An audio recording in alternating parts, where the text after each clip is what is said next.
मैं दिल्ली के civil lines में हूं, डायलॉग एंड डेवलपमेंट कमीशन के ऑफिस में हूं और ये डायलॉग एंड डेवलपमेंट कमीशन के वाइस चेयरपर्सन जैस्मीन शाह का दफ्तर है, जिसको सील कर दिया गया है। ये देखिए, सील लगा दी गई है इस पर।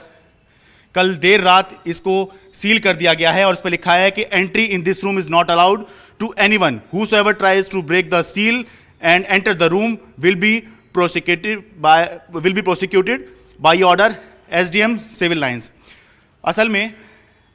जो दिल्ली के उपराज्यपाल है, उनके आदेश पर ये जो डायलॉग एंड डेवलपमेंट कमीशन है, जो कि दिल्ली सरकार का थिंक टैंक है, जैसे केंद्र सरकार का थिंक टैंक होता है नीति आयोग, ऐसे ही दिल्ली सरकार का जो थिंक टैंक है वो है डायलॉग एंड डेवलपमेंट कमीशन और उसके प्रमुख हैं जैस्मीन शाह, जिनका दफ्तर आपने देखा कि सील कर दिया गया है। हुआ ये है कि महीने भर पहले जो बीजेपी के सांसद हैं प्रवेश वर्मा, उन्होंने ये शिकायत की थी कि जैस्मीन शाह जो हैं वो जो डीडीसी के वाइस चेयरपर्सन हैं, वो आम आदमी पार्टी के प्रवक्ता के तरह से काम कर रहे हैं और अपने दफ्तर का दुरुपयोग कर रहे हैं, क्योंकि वो डीडीसी के वीसी भी हैं और आम आदमी पार्टी के प्रवक्ता के तौर पर टीवी चैनलों पर जो है या डिबेट में या इंटरव्यू देते हुए दिखाई दे रहे हैं, जिसके आधार पर जो उपराज्यपाल हैं उनके कहने पर एक नोटिस इशू किया गया डीडीसी के वीसी जैस्मीन शाह को। तो उन्होंने उसमें ये जवाब दिया था कि जो डीडीसी है या ये जो पद है उनका, ये उपराज्यपाल के अधिकार क्षेत्र में नहीं आता बल्कि मुख्यमंत्री के अधिकार क्षेत्र में आता है। उनको हटाना ना हटाना ये मुख्यमंत्री का अधिकार क्षेत्र है। तो उसके बाद अब उपराज्यपाल का ये कहना है कि जो प्लानिंग डिपार्टमेंट है उसके डायरेक्टर ने उनको नोटिस इशू किया था,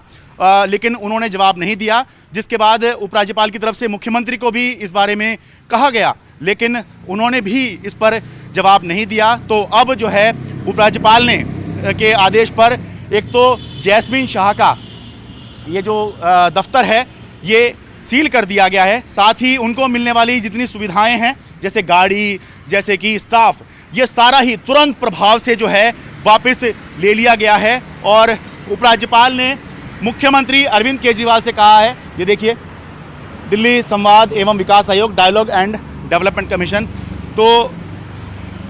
दिल्ली के उपराज्यपाल विनय कुमार सक्सेना ने दिल्ली के मुख्यमंत्री अरविंद केजरीवाल से अब कहा है कि जैस्मीन शाह को उनके पद से हटाया जाए, क्योंकि आरोप है उनके मुताबिक जैस्मीन शाह पर कि उन्होंने सर्विस रूल्स का उल्लंघन किया है, कि वो डीडीसी के वीसी भी थे और आम आदमी पार्टी के प्रवक्ता के तौर पर या अपने पद का दुरुपयोग जो है पॉलिटिकल पर्पस के लिए वो कर रहे थे। हालांकि एक चर्चा का विषय है कि सर्विस रूल्स का ये उल्लंघन कैसे होता है, क्योंकि हम देखते हैं कि बहुत सी संस्थाएं होती हैं, चाहे वो राज्य सरकार की हों चाहे वो केंद्र सरकार की हों, उसमें इस तरह के पॉलिटिकल अपॉइंटी होते हैं। और ये जो डायलॉग एंड डेवलपमेंट कमीशन है, ये 2015 में जब अरविंद केजरीवाल मुख्यमंत्री बने थे तो उसके बाद ये बनाया गया था। और उसके पहले जो वाइस चेयरपर्सन थे वो थे आशीष खेतान, वो भी पॉलिटिकल अपॉइंटी थे। जो अभी हैं वाइस चेयरपर्सन जैस्मीन शाह, ये भी पॉलिटिकल अपॉइंटी हैं। और तमाम तरह की संस्थाएं देश के अंदर हैं, तमाम तरह के अलग अलग बोर्ड होते हैं या अलग अलग कॉरपोरेशन होती हैं, कमिटी होती हैं, उसके अंदर इस तरह से नियुक्तियां होती हैं। और जो उनके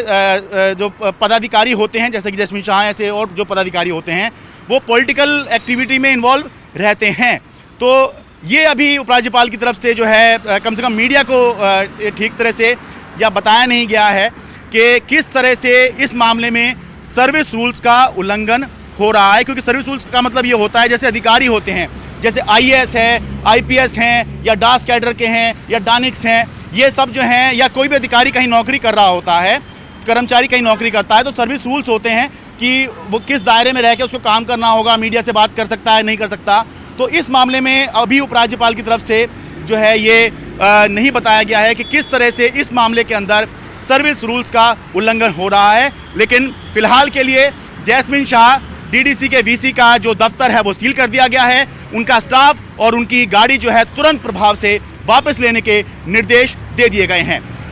दिल्ली से मैं शरद शर्मा, एनडीटीवी इंडिया।